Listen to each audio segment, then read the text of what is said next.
24 ঘন্টার মধ্যে গ্রেফতার না করতে পারলে প্রয়োজনে বিরোধী দলকে পরামর্শ দেব, রাস্তায় নেমে আমার এই আমিনা বেগমের হত্যাকারীদের গ্রেফতারে সরকারকে বাধ্য করতে হবে। রমজান হচ্ছে এমন একটি মাস, 12 মাসের মধ্যে একটি মাস। এই মাসের গুরুত্ব হচ্ছে উনজিলা ফিহিল কোরআন, এই মাসে কোরআন নাজিল করা হয়েছে। যদি এমন হতো যে শাহরু শাওয়াল উনজিলা ফিহিল কোরআন, তাহলে মর্যাদা কি রমজানের হতো না শাওয়ালের হতো? শাওয়ালের হতো। রমজান মাসের মর্যাদা মাসের জন্য না, মাসের মর্যাদা কোরআনের জন্য। উনজিলা ফিহিল কোরআন, তার টার্গেটটা কি? হুদাল্লিন নাস, মানুষকে সঠিক পথ দেখাবে, সরল পথ দেখাবে। বাইয়িনাতিন মিনাল হুদা ওয়াল ফুরকান, কোনটা সত্য কোনটা মিথ্যা, কোনটা ন্যায় কোনটা অন্যায়, কোনটা ভালো কোনটা মন্দ, এটা নিরূপণ করে দেবে। এই কোরআনের সাথে একটা মাসের সম্পর্কের কারণে যদি মাসের মর্যাদা বাড়ে, তাহলে সেই কোরআনের সাথে ইঞ্জিনিয়ারদের, সেই কোরআনের সাথে সাধারণ মানুষের, সেই কোরআনের সাথে ঢাকা মহানগরীর, সেই কোরআনের সাথে আমাদের প্রিয় মাতৃভূমি বাংলাদেশের, সেই কোরআনের সাথে সরকারি দলের, সেই কোরআনের সাথে বিরোধী দলের, সেই কোরআনের সাথে 18 কোটি নাগরিকের যদি সম্পর্ক বাড়ে, তাহলে মর্যাদা বাড়বে না কমবে? বাড়বে। কিন্তু আমাদের মর্যাদা কমছে না। শুধু একটা সরকার প্রতিষ্ঠিত হতে না হতেই আমরা যখন 3টি মৌলিক কথা শুনছি সরকারের প্রধান ব্যক্তির বক্তব্য থেকে, আইনের শাসন, ন্যায্যতার ভিত্তিতে দেশ পরিচালনা এবং গুরুত্বের ভিত্তিতে নাগরিকগণ তাদের অধিকার সংরক্ষণ করবেন, এই কথা বলার 5 দিন 7 দিন যেতে না যেতেই আমাদেরকে এই দৃশ্য কেন দেখতে হয় যে নরসিংদীতে আমাদের 15 বছর বয়সী একটা মেয়েকে প্রথমে গ্যাং রেপিং করা হচ্ছে, তারপর তার ইজ্জত আবরু এবং পরিবারের সম্মান বাঁচাতে না পেরে তার খালু বাড়ি যাওয়ার পথে তাকে অপহরণ করে তাকে হত্যা করা হচ্ছে, এবং সেটা নিয়ে কোনো আলোচনা হবে না। আলোচনা হবে আমরা কি হেঁটে যাচ্ছি অথবা কে গাড়িতে যাচ্ছি। এটা অত্যন্ত দুর্ভাগ্যজনক। এটা বক্তব্যের সাথে শুধু সাংঘর্ষিক নয়, এটা 18 কোটি মানুষের সাথে প্রতারণা করার শামিল। এটা জুলাই যোদ্ধাদের প্রতি প্রতারণা, বিশ্বাসঘাতকতার শামিল। মনে রাখতে হবে এই জাতি স্লোগান তুলেছিল উই ওয়ান্ট জাস্টিস। যদি সেই ন্যায়পরায়ণতা থেকে বিরোধী দল কিংবা সরকার কেউ ভুলে যায়, তাহলে ওই জুলাই যোদ্ধা যারা একটা গুলি করলে একটা সরে, বাকিগুলো সরে না, তারা বেঁচে আছে। আবার 5ই আগস্টের জন্য রাস্তায় তারা নেমে আসবে।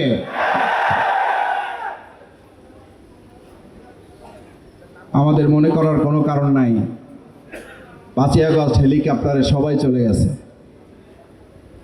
5ই আগস্ট হেলিকপ্টারে যারা গেছে, যারা তাদেরকে যেতে বাধ্য করেছে, তারা এখনো এই বাংলাদেশে বেঁচে আছে। তারা কে হেঁটে গেছে অফিসে আর কে গাড়িতে গেছে এইটা দেখার জন্য নতুন বাংলাদেশ গড়ে তোলে নাই। তারা গড়ে তুলেছে আমাদের এই আমেনার সন্ত্রাসী নুরাকে 24 ঘন্টার মধ্যে গ্রেফতার না করতে পারলে প্রয়োজনে বিরোধী দলকে পরামর্শ দেব, রাস্তায় নেমে আমার এই আমিনা বেগমের হত্যাকারীদের গ্রেফতারে সরকারকে বাধ্য করতে হবে। বর্তমান বিরোধী দলকে গৃহপালিত বিরোধী দল মনে করে প্রথম যদি একটু হানিমুন ভাব মনে হয়, তাহলে এটাও সরকারকে মনে রাখতে হবে। বর্তমান বিরোধী দল 68 জন সংসদের সদস্য সম্মিলিত এবং তার সাথে আরও 6 জন। এই যে সম্মিলিত বিরোধী দল, এই বিরোধী দলকে গৃহপালিত কিংবা আপনাদের পরিচালিত বিরোধী দল মনে করার কোনো কারণ নাই। বরং এই বিরোধী দল হচ্ছে সেই বিরোধী দল যাদেরকে বরং মানুষ মনে করে ভোট দিয়েছিল এই বিরোধী দলকে, ভোট হাইজ্যাক করে নিয়ে একটা সরকার গঠন করার ক্ষেত্রে ইঞ্জিনিয়ারিং করে এই ইঞ্জিনিয়ার ভাইদের ইঞ্জিনিয়ার পদবীর উপরে কলঙ্ক লেপন করা হয়েছে। ইঞ্জিনিয়ার শব্দটা ছিল সম্মানের, মর্যাদার।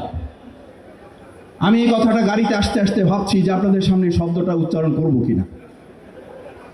ইঞ্জিনিয়ার শব্দটা উচ্চারণ করলে এখন আমাদের মধ্যে এক ধরনের নেতিবাচক প্রভাব তৈরি হয়, একটা ঘৃণার ভাব তৈরি হয়। ইঞ্জিনিয়ারিং শব্দটা তো ছিল আমাদের প্রকৌশলীরা দেশ, সমাজ, রাষ্ট্র, ভবন নির্মাণ, গোটা পৃথিবীর নীল নকশা এগুলো নকশা বাস্তবায়নে তারা সহযোগিতা করবেন। কিন্তু আমরা 2026 সালের 12 ফেব্রুয়ারি দুপুরের পর, বিকালের পর, এমনকি সন্ধ্যা পর্যন্ত মানুষ ভোট যাদেরকে দিয়েছে 4:30 পর্যন্ত, সেই 4:30টার ভোট আমরা দেখলাম যে একটা শব্দ ব্যবহার করা হয়েছে। কি শব্দ? সেই শব্দের নাম হচ্ছে ইঞ্জিনিয়ারিং। অথচ সেই ইঞ্জিনিয়ার এখানে বসে আছেন। আমি আপনাদেরকে পরিষ্কার বলতে চাই, আপনাদের এই পদ পদবীর উপরে যারা কলঙ্ক লেপন করেছেন, আপনারা 18 কোটি মানুষকে সাথে নিয়ে এর বিরুদ্ধে তীব্র প্রতিবাদ করে তোলে ভোট দিয়েছে এক জায়গায়, সরকার গঠন হয়েছে আর এক জায়গায়। এর পরিণতি অতি সত্বর জনগণ আরেকবার মানুষকে জবাব দেওয়ার জন্য প্রস্তুত থাকবে। কেউ কেউ সরকারি দলের বলা শুরু করেছেন, দু একজন মন্ত্রীও কথা বলতে শুরু করেছেন, কারণ তারা জানেন পবিত্র মাহে রমাদান সংযত হওয়ার কথা, সংযম হওয়ার কথা। আমরা আগের সেই 17 বছর যে বক্তব্য শুনতাম, যদি আপনারা বেগুন না পান তাহলে মিষ্টি কুমড়া খান, যদি আপনারা এটা না পান তাহলে ওটা করেন। এখন বর্তমান বিদ্যুৎ মন্ত্রী অলরেডি রেসিপি দেওয়া শুরু করে দিয়েছে, বলছে ঋণের বোঝায় জর্জরিত হওয়ার চেয়ে অন্ধকারে থাকা ভালো। আমরা ধিক্কার জানাই, অন্ধকারে থাকার জন্যই দেশ 2024-এর 5ই আগস্ট আরেকবার স্বাধীন হয় নাই।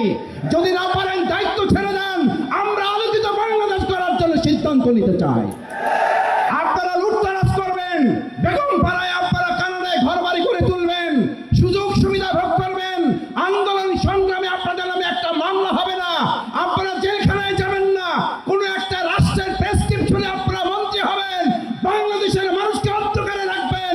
সেই বাংলাদেশ আর কল্পনা করার সুযোগ আপনাদের হাতে নাই। আমার ভাইয়েরা, নেতৃবৃন্দ বক্তব্য রাখবেন, শেষ করতে চাই।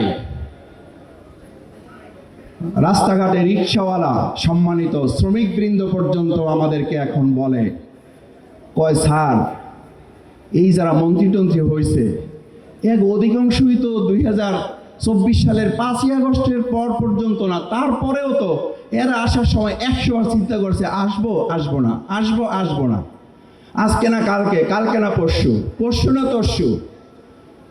এই আসা যাওয়ার মধ্যে যারা বাংলাদেশকে অনিরাপদ রেখে নিজে এবং নিজের পরিবারকে নিরাপদ রাখার স্বার্থ হাসিল করেছে, তারা এখনো তাদের স্বার্থ হাসিল করবে বলেই আমার আমিনার বিচার হয় না, আমার হাজারীবাগের সন্তানদের আসামিদের গ্রেফতার হয় না, আমার 6 বছর শিশুদের ধর্ষিতার গ্রেফতার হয় না, কারণ তারা তাদের প্রটোকলের গাড়ি নিরাপদ করায় ব্যস্ত। তারা 18 কোটি মানুষের কথা ভাবে না।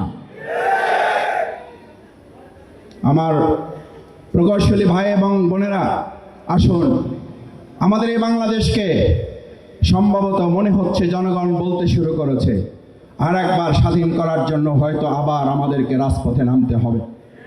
তবে আমরা একটা কথা বলতে চাই, সকাল বিকাল দুপুর, আবার দুপুর সকাল সন্ধ্যা, এইভাবে আন্দোলন এবার হবে না।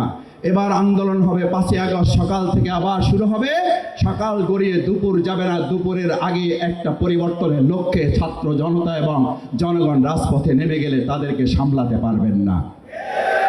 তাই আসুন, আমরা পরিষ্কার বলতে চাই, দেশকে সুন্দরভাবে পরিচালনা করুন।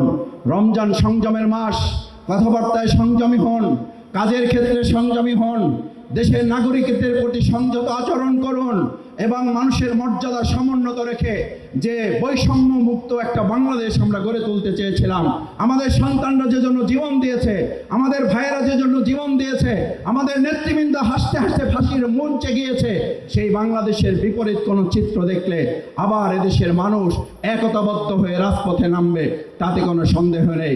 তার আগেই যদি আপনারা সতর্ক হয়ে যান, তাহলে আপনাদের জন্য কল্যাণ, দেশবাসীর জন্য কল্যাণ। সেই কল্যাণের প্রত্যাশা করে সবাইকে ধন্যবাদ জানিয়ে আমার কথা শেষ করছি। আসসালামু আলাইকুম ওয়া রাহমাতুল্লাহ।